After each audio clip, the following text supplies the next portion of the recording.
Welcome to MuggleCast, your weekly ride into the Wizarding World fandom. I'm Andrew. I'm Eric. I'm Micah. And I'm Laura. Grab your galoshes and some treacle tart and treat yourself to the rainy sorting ceremony of the 1994 school year at Hogwarts, because this week we're discussing Chapter 12 of Goblet of Fire, the Triwizard Tournament. Will somebody sing the song today? This year's Sorting Hat song? We'll find out. Micah, I'm going to make you do it. Oh, look, Micah's back. Welcome back from Europe, Micah. Thank you. It's great to be back.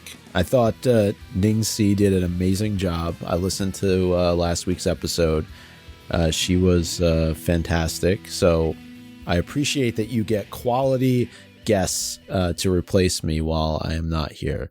Micah privately messaged me earlier in the week and said, the guest was great this week. And I said, is this a joke about the sound effects that we played of you going choo-choo? Oh. Guest Micah.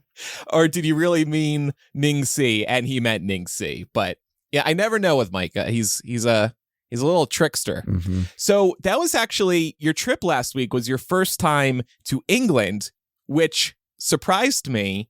And you got up to some Harry Potter stuff, right? Yeah, I did. So I traveled over to Europe initially for work. So I was in Paris, and then I took the train from Paris to London after that was all over with. And yeah, it was my first time there. And I will say, I did listen to MuggleCast, and I timed it pretty well as it ended the episode. So it wasn't last week's episode, but the episode before, as I was pulling into St. Pancras, which is the station that the Eurostar goes into, which is also right across the street from King's Cross. So it was a nice little... That's pretty cool. Yeah, a bit of nostalgia there. And I was able to go over to the Harry Potter studio tour. First off, huge thanks to the folks over there, because I tried to get tickets back in November for January and everything was sold out. And I reached out to them and they were nice enough to provide tickets to go to the studio tour. That's awesome. cool. And then Mina Lima, I was able to stop by their little pop-up shop there. Very cool. Oh, okay, now I'm jealous. May or may have not picked up a few things for you guys. Oh. May or may not. And then also did the official King's Cross photo shoot. They do have one at the studio tour that you can do, but I figured I needed to actually go to platform 9 3/4. So it was a great weekend in London. One of my good friends who used to work at the NBA, his wife got a job in London. So I stayed with them while I was there, did a lot of traditional touristy things, a lot of pubs, a lot of beers, but fish and chips. But the studio tour was amazing. I know, Eric, you and Andrew have been, right? Yes. Yeah. It's wonderful. It's amazing. And I think you're going to do a bonus MuggleCast on our Patreon and Apple Podcasts about the studio tour, right? And Yep. anything else you got up to? So any questions you have, fire away on that bonus MuggleCast. There was one other location that you visited in the UK, which is forever tied with Harry Potter, though. And I know you sent us a picture of it. It was the Waterstones Piccadilly Circus. Oh. So now all four of us have been to that bookstore in London. I thought the picture you were referring to was the one of the guy in the bar who Micah texted us, was like, this guy looks like Dumbledore. And we're like, Micah, you're taking a picture of a stranger in a public place? That's a little strange. He was fine with it. I gave him a couple pounds and he went on his way. I bought him a beer. So I do have one other question for you for now, though. You went to the real King's Cross. You did the official platform 9 3/4 thing. Did you throw yourself at the wall? So it's very interesting the way that they have it set up there, in that it's like a full production. They have people who are there who like take you through the different poses that you should do. And they have somebody like putting the scarf around you, flipping the scarf so that they get it at just the right moment. They tell you how to stand. If you're with somebody, that you can pick a couple different poses to do. So, I mean, I'm assuming maybe I could have done that, but they definitely have it down to a science. I can't believe the production of this now before, because for many years it was not even like roped off. It was in it's in a public train station. And I guess as influence grow, as the popularity of the books grow, to find out they now employ people to toss your scarf for a photo is just completely... What a job. I mean, Yeah. scarf tosser at the official... I know there's an official store in the building now. There, for many years, was not. Well, that was temporarily closed. The store was closed. Oh. There must be renovations going on, but the actual photo area, it's a whole production. Like I literally probably waited online for an hour.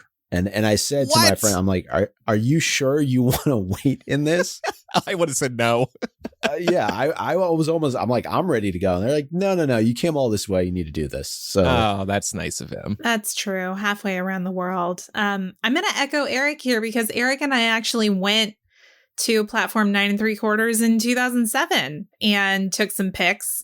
And I'm listening, Micah, to you describing this wonderful experience and thinking, what was that, like a random Thursday and these people were just off? I guess they weren't doing the whole production. Yeah, when Laura and I went in 2007, there was just a sign. There was just a sign saying Platform 9 3/4 from what I remember. well, in the commercial age of 2024, I think Warner Brothers figured out that, hey, we can make some money off of this if we station a few people here, and then you can take your own photos, certainly, if you want to, but they do professional photos there. And I got a couple of those, and 4 photos for £20, not a bad deal. So, Wow. I guess not.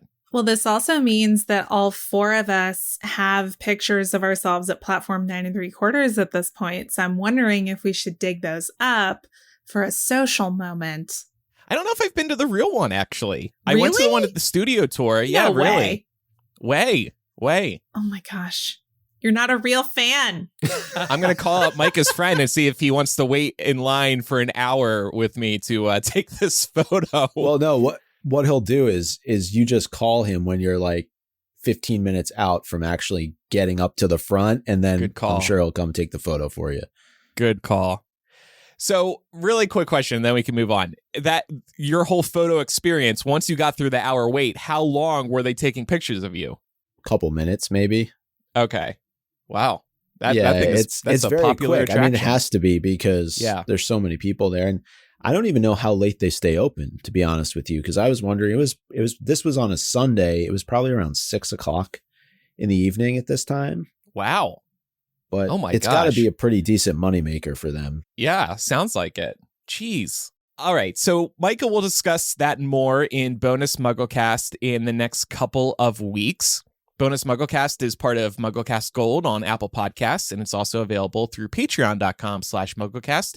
You get 2 Bonus MuggleCast installments every month, and in our latest bonus episode, we discuss new Harry Potter video games that could be in the pipeline and our wishes for Hogwarts Legacy. Speaking of ways to support us, you can also visit our Etsy store where you can buy many cool MuggleCast items like the Comfy Cozy Combo Pack, which are our beanie and socks at one reduced price. We also have the wooden cars you can build. We have t-shirts and more. MuggleMillennial.etsy.com is where you can find those. Tuition at Hogwarts might be free, but running this show is not, so we appreciate your support very much. Thank you in advance, no matter how you support us. And without further ado, let's get into chapter by chapter, and we're discussing Goblet of Fire, Chapter 12, the Triwizard Tournament. And we'll start, as always, with our 7-word summary. Micah is fresh off his break, so he gets to go first. Thunderstorms. Announce. The Arrival. of Mad-Eye. Does that count as a word? I think in American English it does. there's a hyphen. Yep. Fakey. Oh, I love that. I love it. Well, that's wonderful. Mad-Eye Fakey is what we now have to call it. Fake Moody is kind of the more popular term, but Mad-Eye Fakey now is definitely going to grow on me. So it is the beginning of the 1994 school year, Harry's 4th year at Hogwarts. And going back to this book now that we are all adults, I'm sure that this chapter stands out among many as being just one large security nightmare. And in this case, not just school security we're talking about, but people's personal security, personal safety. And this whole chapter, we mentioned the rain, but it's one big hazard. And there was no way we were going to get through this chapter in this day and age and not talk about all the crazy security concerns just right out the gate. First of all, Harry boarded the carriages at the end of the last chapter with the trio, and all the students of years 2 through 7 are on a nice covered carriage ride into the school. However, as we know, first-year students take a slightly different approach to the castle, and they go by boat. Why were the boat rides to the castle not canceled this year? The weather is so bad it's compared to a gale, and everyone is soaked, everyone is wet, everyone is miserable. I think it might be, Ron says the lake might overflow. Welcome to Hogwarts. It's time to grow a tough skin. They're trying to toughen these kids up right out of the gate. Oh my, can they swim? I agree, Andrew. Suck it up, Buttercup. Andrew's, Harry's first welcome letter didn't say all first-year students must know how to swim. That's a rite of passage. That's what it comes down to, is this is how first years arrive to Hogwarts every year. Weather does not matter. This is part of the pomp and circumstance, the arrival of the students to Hogwarts. If it's raining, too bad.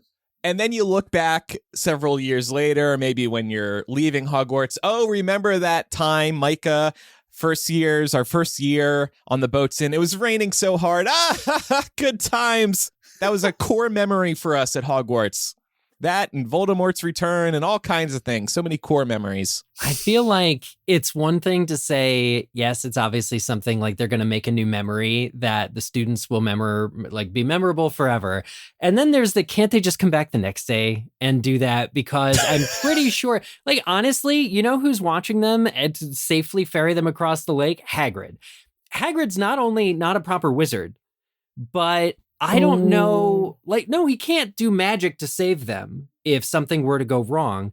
And I don't even know if he's trained in CPR. When does that come up in the books? I don't even know if he knows how to swim. That's probably the bigger issue. I wouldn't want him giving CPR to me. He's a half giant. I'm a measly, weak human. He'll break me in half if he tries to push on my chest. That's kind of we all love the boat ride to Hogwarts on a clear night. I feel like they just this time should have either given more carriages to the students or at least had some kind of drying charm put on them in the entrance hall. We'll get to Peeves in a minute, but McGonagall is, always responsible for ferrying the kids or shepherding the kids into the school, into the sorting ceremony. All of these kids come into the Great Hall soaked. Why wasn't there something set up whereby there would be a drying charm applied to everybody? These kids are already scared. Now they're going to be just preparation for life. Okay, life is not all rainbows and hazing. Sunshine. It's Hogwarts hazing ritual. Listen. It's also baby Voldemorts and Horcruxes and dead kids and Triwizard tournaments. I was going to say, this just seems like great preparation for what's going to come this year, and also great preparation for what's going to come in 3 years' time. The small consolation, I guess, it's just, if the students' comfort and safety, was anyone's concern, McGonagall or Flitwick would be there with a pepper up potion, a warm coat or something dry, or would be able to dry them. And to your point, Eric, this is a question I had, exactly what you brought up. Why wasn't a drying charm used here? Because these kids are shivering in the Great Hall. Dennis Creevey is having to wear Hagrid's giant moleskin overcoat. Harry literally pours water out of his shoe when he sits down. It's a little bit ridiculous. Okay, I get it. Y'all are trying to make an impression on these first years, but come on. Justin, who's listening live on our Patreon right now, does bring up the astute point that they have a lot of fireplaces at Hogwarts. So you cozy up to a fireplace and you dry off that way. That's a nice dry heat for you to dry off real quick. Yeah. But there is one hero in all of this. Okay. Oh, the Giant Squid. Yeah. Well, and it's a good thing too, because if the kids can't swim and if Hagrid can't swim, your only protection is this mythical cryptid creature that once a year rears its head above and makes an appearance in the book, apparently knows the situation. The giant squid has a read on how dangerous this all is and probably makes himself available every September the 1st to give a gentle nudge to any kid who falls in. I mean, that's why the squid is there. Dumbledore employs him as a last-ditch effort so that kids don't drown. Where was the squid during the Battle of Hogwarts in Book 7? That's what I want to know now. Like, he comes in so handy here. Comes in clutch like one time. Maybe he was hibernating or he was saving somebody else in a different hemisphere. It does make you wonder, though, does the squid serve any other purpose? Or does Dumbledore like having the squid there solely for the purpose of potentially kicking a kid out of the water when they accidentally fall in? Because I never really thought of like why the squid is there to begin with, ever. But this sort of answers that question. I mean, maybe it was there first. And Squid was like, "Look, I don't like you're building a castle here, but I will act as lifeguard should any of these kids fall in." Well, it's funny because last week we were talking about Amos Diggory getting some toast, and I think Fred and George feed the squid some toast. Which is why at some point, or it might be Lee Jordan, but at some point feeding the squid toast is something in Hogwarts Legacy that you do if you're, is it a Raven? Is that the Ravenclaw? Slytherin challenge. Okay. Anyway, that's all very funny. Honestly, the presence of the giant squid I always thought was just a joke to the Wizarding world. The fact that until like 2004, 2006, the squid was legitimately not proven to exist, the giant squid. They eventually did find, I think one washed up on the shore, but it was a rumored mythical beast. And so like every other rumored mythical beast, J.K. Rowling is writing the book series and she's like, I'm going to put that at Hogwarts, you know, and it's like a very fun joke. I like it. I mean, we're going to also talk about something that comes with the castle, right? In Peeves. Why not? As Laura said, the giant squid also comes with the territory. I'm glad you mentioned that, Mike. It's a perfect transition into adding insult to injury, which seems to be Peeves' whole role. Harry, Ron, and Hermione, who took the dry route in, still nevertheless wind up rained on. And they come in, and just as Ron is like enjoying looking up and all of that, who should throw a water balloon at them but Peeves the poltergeist, who is as unfunny as ever, and just throwing water bombs. And when confronted by McGonagall, he says, not doing nothing, they're already wet, aren't they? And I'm like, come on, man. This is utterly crazy. What's so interesting, though, is that apparently they have really little control over him at Hogwarts. What surprises me, and something that I forgot about reading this chapter the first time, is that his motives are actually completely explained in this chapter. Little later on, when they're at the feast, Nearly Headless Nick actually offers some keen insight into why Peeves is acting out. And it's actually because he had wanted to attend the feast. And we'll get into that a little bit more later. But even given that sort of bit of information, can we still forgive Peeves? And at this point, I mean, everyone's recourse is always, I'll tell Dumbledore, I'll tell the Bloody Baron, who both keep him in check. But is that really enough? At this point, shouldn't we be taking a harder line with Peeves? Yeah, as in not letting him remain in the castle. Pretty much. Yeah. I mean, let him be somebody else's problem. But can they get rid of him? Yeah. They can't. I don't think they can. And I was doing some thinking about this, and I think Micah actually has a canon-based answer to this, so I'll throw it to him in a moment. But I think part of the reason, this is my headcanon, part of the reason they can't get rid of him is poltergeists are, long thought to be entities that feed off of emotional or stressful energy.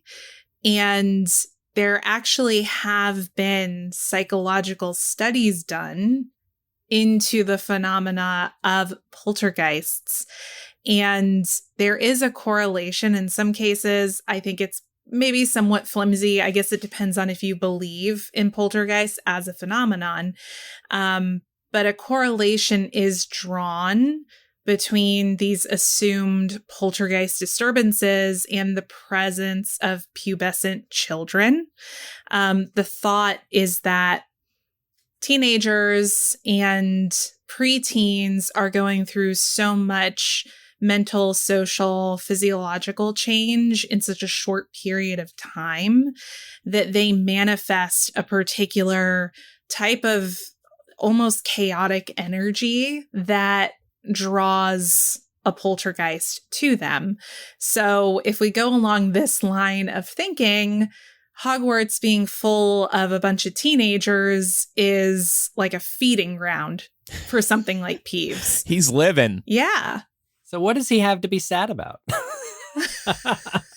I don't think he is sad. He's I don't think living he's his best sad. life. I think he is sad, though, because he wanted to be part of the feast and they just flat out didn't even give him a chance. Well, that also just begs the question for me, how are they able to keep him out?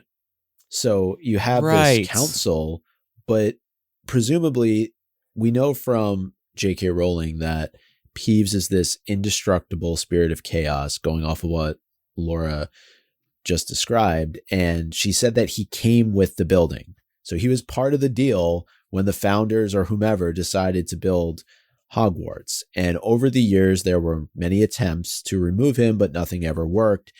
And she even went on to say that Dumbledore himself could not remove Peeves if he wanted to. So if you're Peeves, I know he's intimidated by the Bloody Baron. That's mentioned a couple of times in the series, but if he did want to go into the Great Hall, what's stopping him? Because it's not like there's any retribution that he's going to suffer as a result of doing that.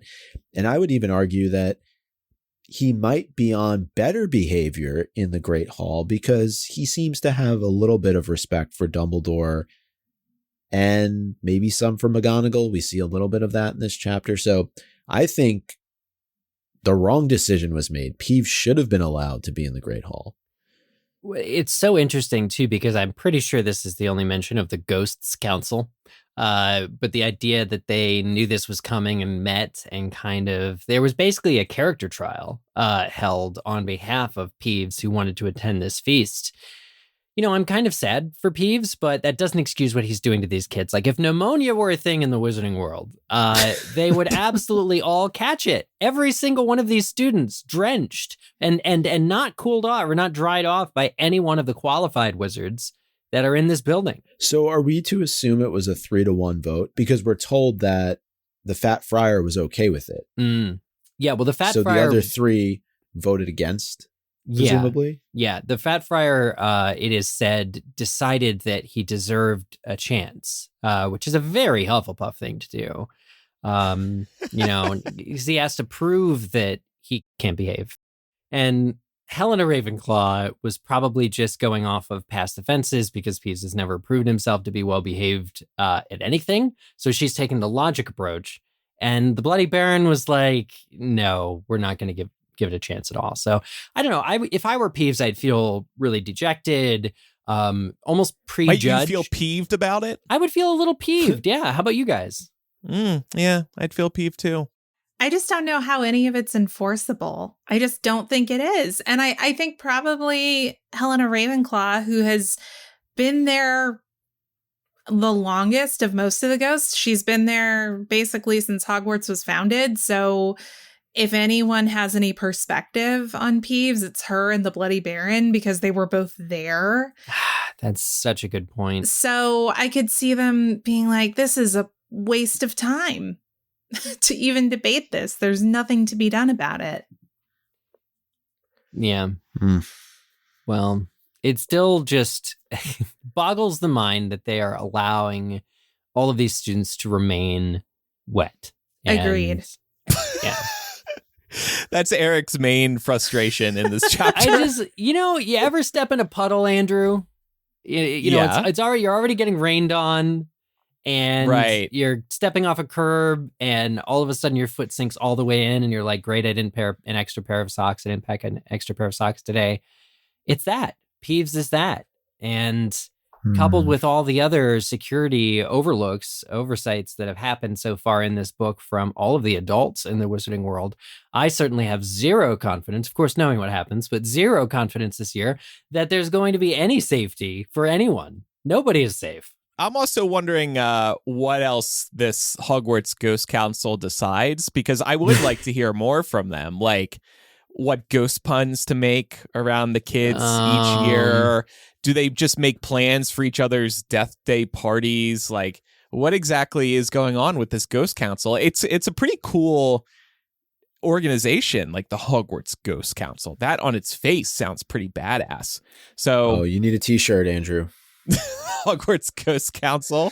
And people are like, I don't get it. What is that? Oh, you'll remember in Goblet of Fire Chapter 12 when it came up that one time. Yeah, that's what this is a reference to. Yeah. I mean, presumably they manage ghosts' affairs at Hogwarts. I always thought there were more ghosts at Hogwarts than just the house heads. Definitely in the movies there are, like, unnamed ghosts. Yeah. Kind of I can see that being canon in the books, too. With how big the school is, with how old the school is. Yeah. And Moaning Myrtle is there, too. So presumably they rule... did she vote? Did she vote again? Yeah, for or against Peeves? I'm going to guess against. Yeah. I mean, I doubt they invited her, to be honest. And if maybe I'm being too negative this episode, but I cannot see anyone in any position of power at Hogwarts taking the Ghost Council seriously. It honestly feels like something that Nearly Headless Nick came up with to kind of give himself the feeling of importance, because he already feels so disregarded in so many other ways that we've already talked about. I think there's a reason that we only hear about it once, and it's because they don't exactly move the needle. This is profoundly sad. I'm sorry. Yeah. They don't move the needle. Is that because they could try and move the needle, but their hand would pass through it? Yeah. I guess when they're that old, that's irrelevant. They just need something to do.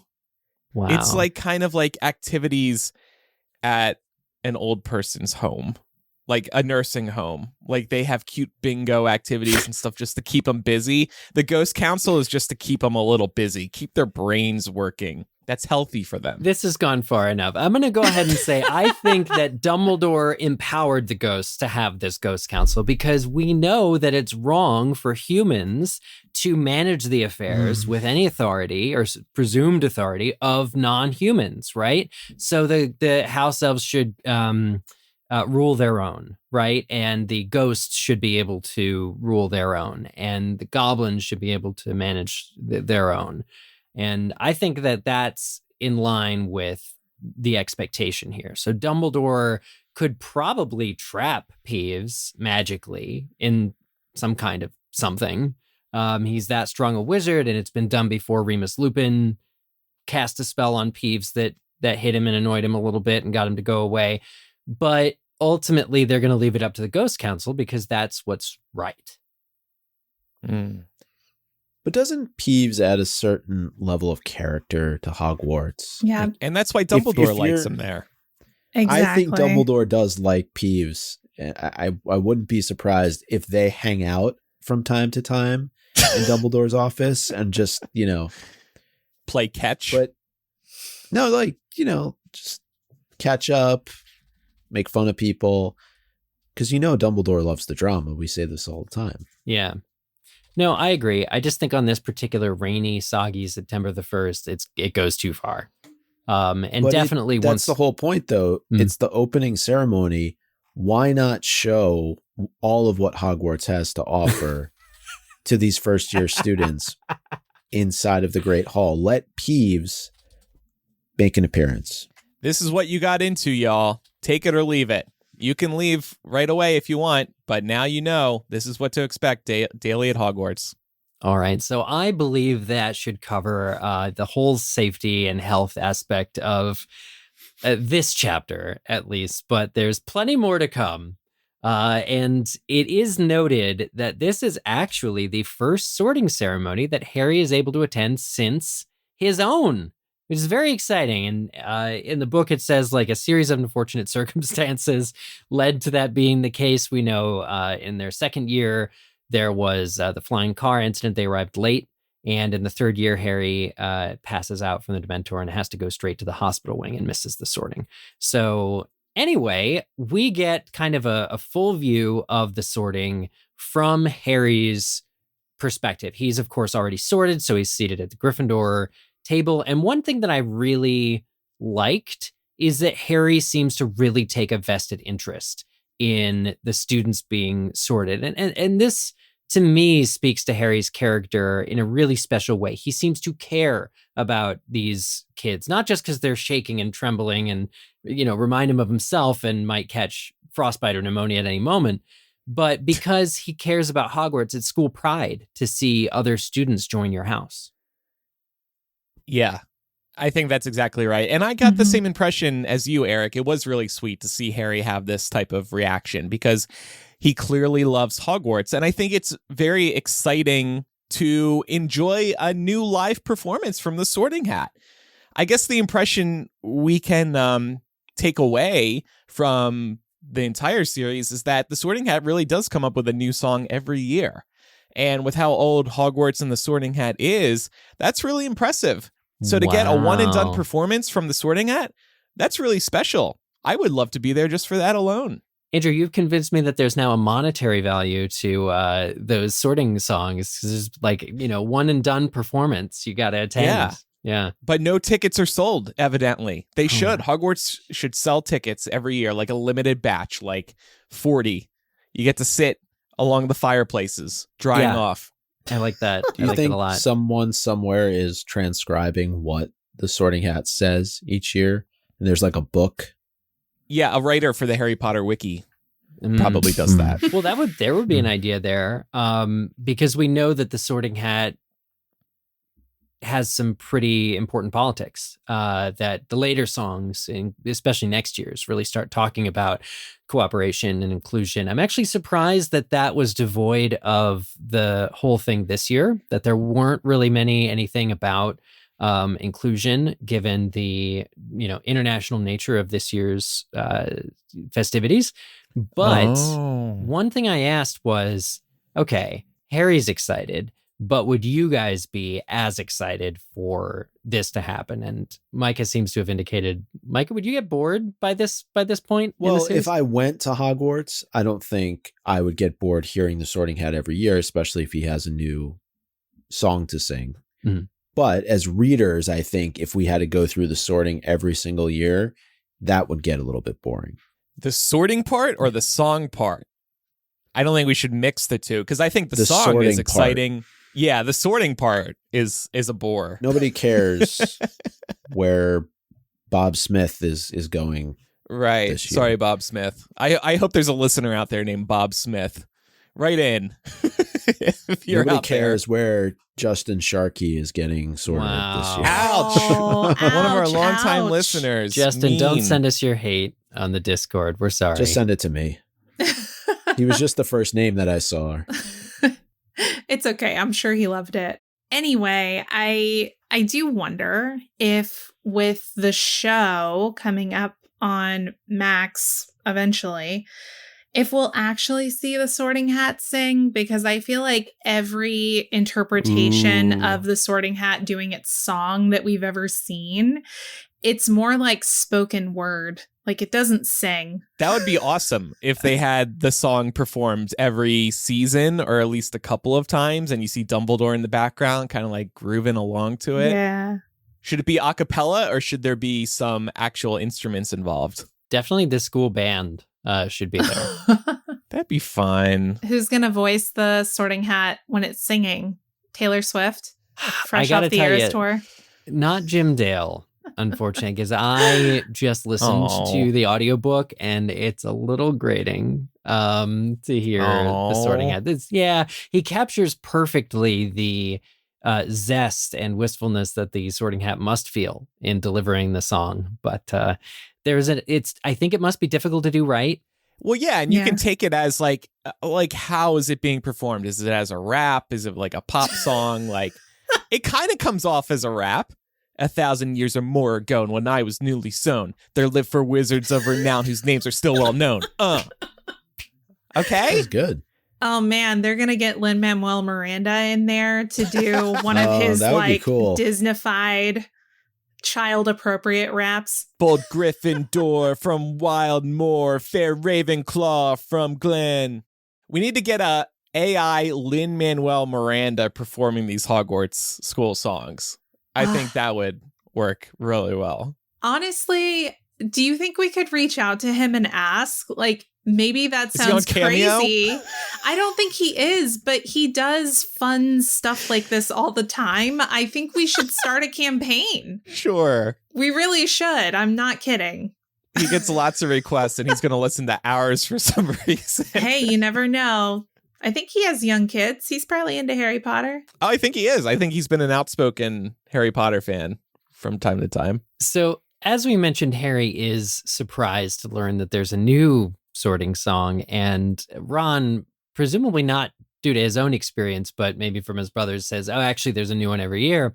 And then Ron posits that it must be pretty boring being the hat, because you're obviously only needed to do the sorting and do this song.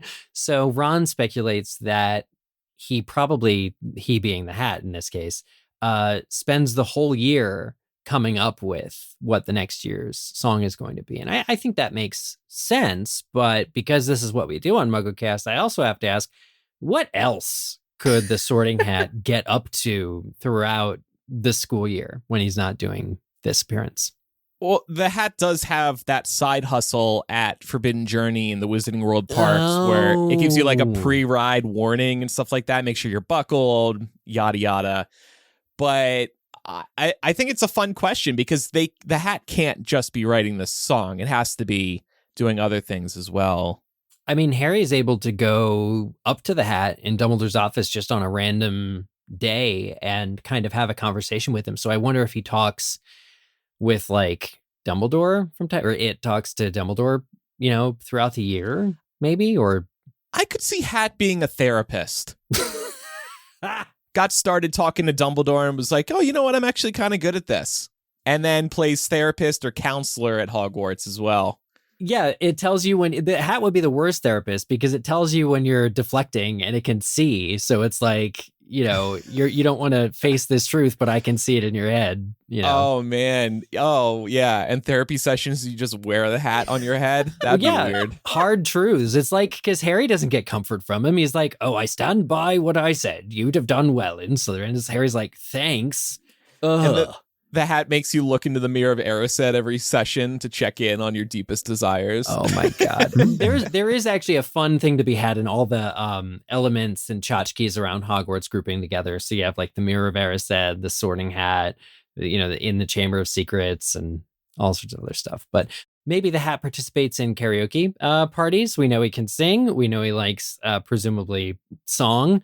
So what if Dumbledore had monthly staff parties in his office and every once in a while they let the hat do a number? I love that idea. Yeah. And I think we should max that because I think about like Disney Plus spin-off series where like they have a Toy Story spin-off called Forky Asks a Question or something like that. And they're little like 5-minute shorts. We could have 5-minute shorts in which the Sorting Hat is just performing songs. I love it. We could call it Patchy's Side Hustles. Patchy's Side Hustles. Forky Patchy. Mad-Eye Fakey, Patchy. Micah, you're on a naming kick. Yeah. I like your idea of parties, but I was thinking more so he could make appearance at Wizarding World birthday parties, particularly for kids. Maybe before they go off to Hogwarts. Be cool. Have the Sorting Hat there. I love that idea. That's cool. He needs money, so, Why Although I guess, does he really need money? No, he doesn't. No, he doesn't. He doesn't pay rent. He's living in Dumbledore's office playing therapist. And Laura, you've taken all our ideas to the next level, though. Yeah. I'm very excited about your suggestion. I think that on his during his downtime, like 9 months out of the year, he just chronically auditions for talent shows like the X Factor. Did X Factor exist canonically when this was written? No, but don't let details get in the way of a good story. I always say. Moving on, once the song is finished, no one is happier than Ron, who's very hungry.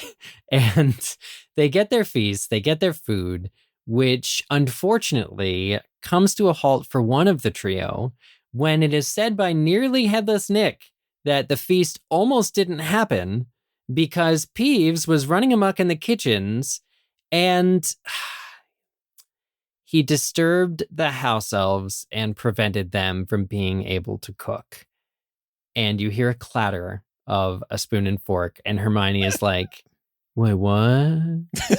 And nearly headless Nick is like, oh yes, Miss Granger, the Hogwarts is possibly the biggest dwelling of the most amount of house elves in the world. Or I think he says Britain. And she is shook because, Hermione lately has been really interested in the rights and freedoms of the house elf. And to learn that they are employed or not, literally not is the issue, at Hogwarts, she asks, do they get sick leave, pensions? And Nick laughs at her and says, no, of course not. They don't want that stuff. Hermione immediately sets down her spoon and fork. Well, she dropped it anyway. She doesn't pick it up and she refuses to eat another bite. Well, the part that it wasn't in the chapter but actually happened was nearly headless Nick reached over to Hermione and took her sunglasses off so she could actually see what was going on around her. I agree with your point. Micah. I agree with your point. It's like, who did you think was making your food for the last 3 years? Right. And Especially how it even feels unlikely to me that you wouldn't see a house elf at some point. And I think it is sad that maybe they stay out of the way. But the person who just a couple chapters ago was saying she had read Hogwarts: A History didn't know this. She knows everything. And there's a lot of house elves here. That's a really good point. And she, like you said, Micah, she hasn't, she never thought about who makes the food, where it comes from. You know how food comes into existence in the magical world. You must. Well, Hermione knows it can't be just gotten out of thin air. Hermione, if anybody, would know that rule of Gamp's Law, and so she must therefore assume that somebody is cooking it. But you're right, Andrew, that points out that probably house elves are not mentioned in Hogwarts: A History. Like, it's not that she overlooked that chapter. And why is that? Maybe that's more insulting to the house elves. They're not even credited for being involved with the goings-on at the school. Well, of course it is. Yeah, that's literally why they say history is written by the victors, right? And if you have an oppressed people, the way to get away with that oppression is to not talk about them, not acknowledge them, not let others know what's really going on at Hogwarts School. And so this, I will say, up to this point, the Wizarding world at large has gotten away with largely concealing from even an avid reader the presence of the Hogwarts house elves to the wider world. I wonder how many people go through all 7 years of school and never know who cleaned their clothes for them. Yeah. And it's probably one of these things that because it's out of sight and out of mind, they don't see the food being prepared. It just comes to them ready to go. They don't see who does their linens and their laundry. They just know that it's always there. And I think particularly for a Muggle-born student, it's not too unreasonable for them to think, oh, it must just be magic. I wish Hermione were a little more curious before her 4th year at Hogwarts about this, but I actually don't think it's unreasonable for someone who didn't have this context about the way manual labor is done in the Wizarding world. I don't think it's unreasonable for that person not to know that there's like a living being filling that gap. This is where the concept of emotional labor comes from too, right? You can be totally unaware that it's going on. But yeah, I just love that because house elves are so prominent in this book. I love that they were introduced 2 books ago. Like we got that whole book of Dobby, and now we're being introduced to this new concept that was simultaneously like the oldest concept. Like they've been here possibly since the beginning of the school in some capacity. And now it's becoming an issue. So I will say, like, Hermione seems to get a really big reality check, though, because even Sir Nicholas de Mimsy-Porpington's opinion of house elves is that they want to work, that they don't want sick leave or pensions. And this really illustrates to me that Hermione has an uphill struggle. Here's another question. In Hogwarts Legacy, we can actually go into the kitchens and see the house elves working there. Do we take that to be canon? In our own, do we consider that our head canon, let's say, that a Hogwarts student could go and enter the kitchens and actually see what's going on there? Yes, because I think the Weasley twins do it. Mhm. And also Okay. James Potter did it too. Always nicking food from the kitchens. So Well, in Okay. Hogwarts Legacy, you can not just go and see them there; they're around the castle too. Yeah. Every once in a Yeah. while, you'll see them Yeah. pop up. If you get too close, they disapparate. But well, and that's in line with what I imagine life at Hogwarts really is like, is that you would see them and they don't love being noticed, so they do go away, but like you'd be aware of them. I do find it interesting, though. You're just talking about 2 books ago. Hermione really doesn't say a whole lot of anything as it pertains to Dobby. It's Harry who is the one who's adamant about how Dobby is treated and talks about how he must not work for a very good family if he in fact is treated this way. And so, it obviously we're slowly building up. We started with Winky earlier in this book, and now we're at Hogwarts and we're seeing Hermione really as a result of what she experienced at the Quidditch World Cup start to form opinions. But in this particular situation, how do we feel about the house elves and how they're treated at Hogwarts? Because I would have to imagine that Dumbledore takes pretty good care of them. So it's almost like, yes, her position is a good one, right? In that she's seeing things through a completely different lens, but is she taking her anger out in the wrong place? And I guess we can talk more about that when we get to Spew, but presumably the house elves of Hogwarts are treated well, right? They have a place to live. They have food to eat. They have jobs.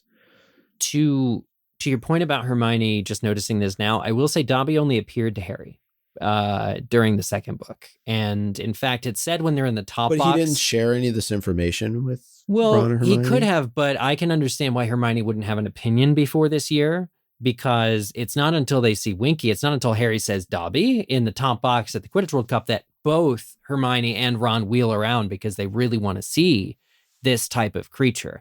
And so I understand why Hermione is kind of just getting into it now.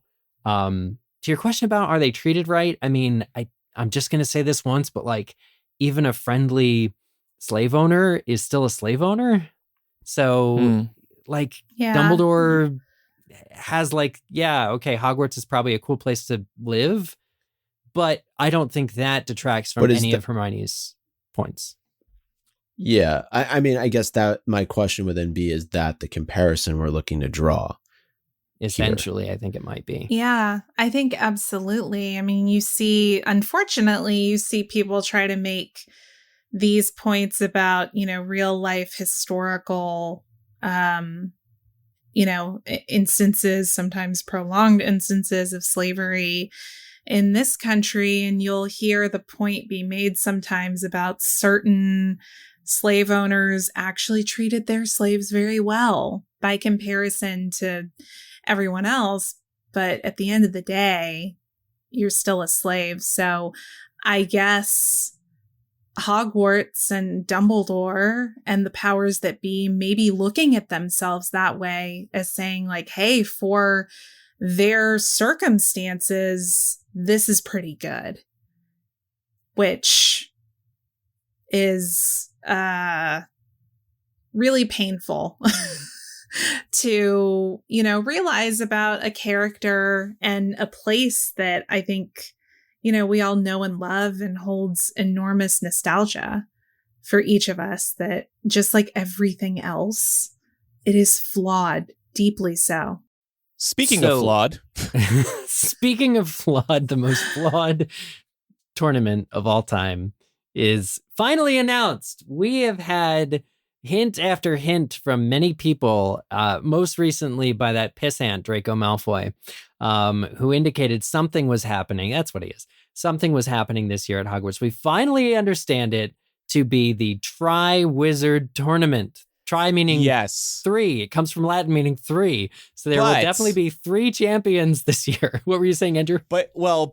We find out, but not before. There's almost some foreshadowing that occurs when Imposter Moody enters the Great Hall the moment Dumbledore is about to announce the Triwizard Tournament. The quote is, "I have great pleasure in announcing that this year at Hogwarts," and then troll in the dungeon. No, Moody enters, and it's almost like, "I have great pleasure in announcing that this year at Hogwarts, an imposter is going to be seriously screwing with things." Mad-Eye Fakey is going to be. Mad-Eye Fakey, right. Yeah, we have a little bit of foreshadowing happening here, I think. It's just the timing's too perfect. Yeah, I have to check myself real quick because I remember when we were doing our Goblet of Fire commentary, I know I definitely said it. I don't remember if anyone else said it, but I was kind of poking fun at the movie when they did this, being like, "Oh, I wonder who the bad guy is." And I was like, come on, guys, don't make it so obvious. And here the book is doing the book is 100%. Yeah, it turns out it's one of the most faithfully adapted moments in the 4th movie is this moment. It's one of those things I almost remember. I wish I remember like my first reaction reading this in the year 2000. Like, was I immediately suspicious? I don't know. I wasn't. But it's all there. It's all there. Even the hip flask is shown here. And, it's a very untrusting person who drinks only from their own, water supply so they can guard it, make sure there's no toxins in it. But everything about the execution here, this is all leading to me wanting to give Barty Crouch Jr. some more points. I just think that the whole element of how he shows up and he's able to fool Dumbledore and they shake hands right before Dumbledore returns to his announcement is all perfectly executed.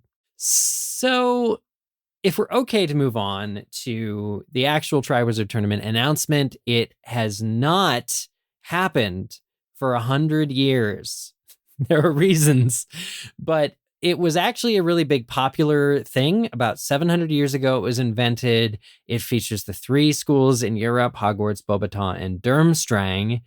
And I gotta say, it does seem pretty exciting. It seems like something that's going to take their mind off of. I think I mentioned before the previous 2 years at Hogwarts School. It's going to get all of the people excited. There's school pride flowing. We talked a little bit about school pride earlier. Like, this is kind of cool in concept. So this is like the second event that we're seeing in this book that is so hyped up and allegedly so well prepared for by the ministry that is going to go toes up. Yeah, and we'll have more to say, I'm sure, later about the Triwizard Tournament and the rules and the security measures, let's call them. Yeah, but plenty of time to talk about that later. I'll just say for now, because it's bugging me, it's just ridiculous that they can't just say no to Harry's name when it comes out of the goblet. Just say no. We have Cedric already. Sorry, that's it. Yeah, the magically binding contract. Well, actually, so about that was the only other thing I was going to mention from the Triwizard thing. Dumbledore stuns everybody in saying that there's an age limit this year. And Fred and George, I think he looks directly at him, make a ruckus because they want to participate. They need the 1,000 galleon prize and the glory, which may or may not be varying levels of eternal in the books. So they actually, leaving the Great Hall, have spotted what they say is like this huge, or like a huge weak spot in the tournament, which is that Dumbledore has not talked about the Goblet of Fire specifically, but he has said that an impartial judge will be determining their value. And even though Albus Dumbledore knows Fred and George's age, and he knows they aren't 17, the actual impartial judge, they think, does not. And so it's interesting because this is something they're all walking to their dorms at the end of the chapter. And, we're just listening to Fred and George lament because they've been kicked out of the competition, basically. But it's interesting that this is actually a legitimate weak spot. And it is the same weak spot that is exploited by Barty Crouch Jr. The fact that the age line and the Goblet of Fire are separate means that whereas most students will be submitting their own name, it's actually possible to hoodwink it by being somebody who's of age and putting in a name other than your own. And so it's interesting because I never remembered this before, but the actual answer to how the whole plot of this year at school is able to unfurl is actually buried in a Fred and George reference when they talk about, sort of trying to get themselves in. The other thing I would say for this in particular is that we've mentioned for numerous chapters now how the world continues to expand, and by inviting Beauxbaton and Durmstrang into Hogwarts, it's also another example of world building, of the wizarding world expanding to be more than it was in Prisoner of Azkaban. Mm-hmm. Absolutely. So let's move on to some odds and ends then real quick. There's a story that I remember from early days working on MuggleNet, and it has to do with one of the students that is sorted. And it's actually a student named Natalie McDonald, who is put into Gryffindor House. And the real life story behind Natalie is that she was a big fan of Harry Potter, and she had written a letter to J.K. Rowling explaining that she had leukemia. And she talked about with Joe how much she loved the books. And she had asked, I think, how they were going to end, because she knew that she would probably not be able to be around when the last Harry Potter books came out. Very, very sad tale. J.K. Rowling read this letter late. She didn't get to it in time. And by the time she had responded, ended up just reaching Natalie's mother. And as a tribute to Natalie, J.K. Rowling put her in the books as a character who is brave, who is sorted into Gryffindor House. And it's just one of the most touching stories, I think, and fitting tributes to a fan. Yeah, that's sweet. And to be solidified in one of the biggest books of all time. That's really sweet. Yeah. So there's more information on that on the Wikipedia. There's also some foreshadowing here for the romance between Harry and Cho. When a student is sorted to the Ravenclaw table, Harry notices that Cho is cheering on the students and has a fleeting moment where he himself wants to go and sit down at the Ravenclaw. I don't know what he would say. Like, hi, I've just been sorted too. I'm just visiting, just checking things out over here. Yeah, but it's the first instance of him getting like a random thought out of nowhere, and he wants to go and sit by Cho. And then by the end of the chapter 2, Harry is once again thinking about Cho. So yeah, she's on his mind. Mm-hmm. And Micah, you have some odds and ends as well. Yeah, I will say I found Dumbledore particularly charming in this chapter. He has a few good moments. The exchange with Fred about the Triwizard Tournament, the joke that he gets cut off by McGonagall. He wants to tell a little bit. That was funny. Yeah, I would love to know the rest of that joke, by the way. You should make it up. Think about it for next week. That's it. Do you really want me to think about it? Like, of all the people on this panel, do you want me to come up with the answer? Or maybe for bonus MuggleCast. Yeah. What was it? A leprechaun, a troll, and a wizard going to a bar? Was that right? It may have been a witch. All right, well, we'll look it up. Yeah. But no, you're right. And also, I was tickled, actually, by when Fred or George make a comment about the Triwizard Tournament as Dumbledore's giving his speech, and Dumbledore actually hears them, which was funny to me because of how big the Great Hall was. So, Dumbledore's got extendable ears. I think he has a BS detector or a BS-ometer. Along those lines, I was thinking about Dumbledore's abilities because we know that he can see through invisibility cloaks, correct?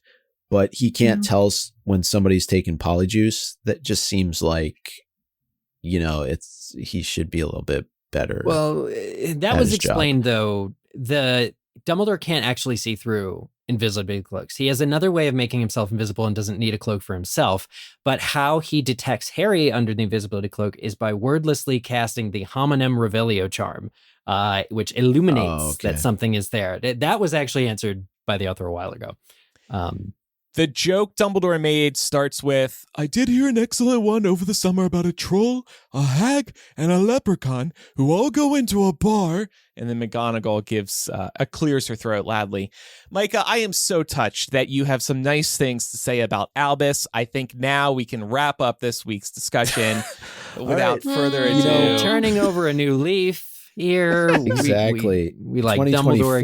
again. That trip to England really refreshed him. Finding Dumbledore in the pub really made Micah a fan. You know what, though? It's going to be short-lived because I think after all this time, the lie count is back. Oh, no. The Dumbledore lie count. Explain yourself. So there are two things that Dumbledore says in this chapter. The first, we have worked hard over the summer to ensure that this time no champion will find himself or herself in mortal danger. That is a lie. Yep. We need a Maury sound effect. That was a lie. Please, Harry, trust me. You liar! I forgot we had that good sound effect. He says, only students who are of age, that is to say 17 years or older, will be allowed to put forth their names for consideration. That is a lie. Please, Harry, trust me. You liar! I love that we're bringing that sound effect out again. Why? I've missed this so much. Why, Micah? What part of it is a lie? The second one that you said there. What part of it is a lie? Yeah, that students 17 or older will be allowed to put forth their names. Because Harry ends up in the Triwizard Tournament. But he didn't put forth his name. Although Yeah. Barty Crouch did, and Barty Crouch is not a student. Right. So, Correct. okay, I can. Yeah, that was just, okay. And I mean, Dumbledore didn't realize that was going to happen. I'll go with you. I think the lie count's fun, All but right. I think you can pick some holes in this one. It's been 2 full books, right? It has. Yeah, we stopped in Chamber of Secrets and never went back Yeah. until today. And you also have to ask yourself, okay, how would a reasonable person interpret this statement? Only students of age can put their own name in the Goblet of Fire. Any reasonable person can infer that. So I would also call this a lie. All right. Yep. So Had we're it doing coming. 12. 12 or 13 because it was at 10. So 12. All right. A magical number in the Harry Potter series. Oh, thrilled to see this going up. Well, with that, it is time for lie count hit 12, and this is chapter 12. That's kind of funny. Oh. So with that, let's get to MVP of the week. I'm going to give my MVP to the Giant Squid, my main cephalopod, for saving Dennis Creevey's life. Somebody had to do it. And I'm actually going to second this one because starting and ending the year with a student death would have been a terrible look for the school. So Not thank for a lack goodness of for trying. Squid. Yeah. Yeah, it's only okay if the kids all have a 2-month break afterwards to recover, right? I'm going to give mine to Hermione for her strong convictions.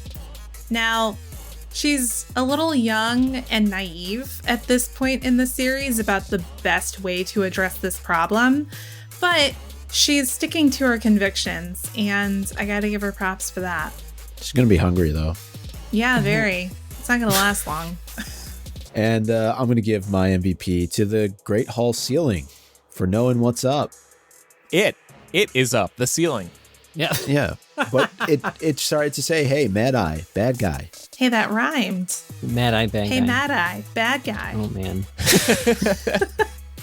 Liza's also agreeing with you, Micah, about that lie count. She said, Fred and George put forth their names. They just don't succeed. That's a good point. Yeah. Why wasn't there anybody sitting in there? Like, just watching the thing the whole time. Right, monitoring, yeah. How about a house elf? I mean, they could use them for anything. Or the sorting hat. They could pay it. Or the Hogwarts Ghost Council. Oh, There's a my lot gosh. of people available within the I school. get so much bad email after this. If you have any feedback about today's discussion, if you have any criticisms for Micah, you can contact us by emailing or sending a voice memo recorded on your phone to mugglecast@gmail.com or by using our phone number, which is 19203-MUGGLE. That's 19203-684-4453. Justin also points out, how about a portrait watching over that goblet? Again, lots of magic is available. Next week, we will discuss Chapter 13, Mad-Eye Moody. And now it's time for our weekly trivia game, Quizzage. Last week's question was name 2 of the 3 items that Dumbledore says Filch has banned this year. He's added it to his list of banned items. So the 3 possible answers that we were looking for was screaming yo-yos, fanged frisbees, and ever-bashing boomerangs, which I would not want to be hit with. That sounds a bit extreme. And if you will recall, at the end of last episode, we did put a rule in place for this month that people would need to submit their regular names and not, in fact, funny usernames that we've come to rely a little too heavily on. And so it is with pride that I say that this week's Quizzitch winners were my regular name, John, Taylor Hill. That's the only one that got away with it. Taylor Hill, Samantha Joe, Stephanie, Brennan, Elizabeth K, Michelle D, Daniel O, CJ, Julia Peace and Love Harrison. Wow, our listeners pay attention, follow rules, and are engaged. That's very sweet. I'm very touched. The ones that Eric selected follow the rules. I'm sure there are plenty of others that did not. Yes, I did not read yours, Micah.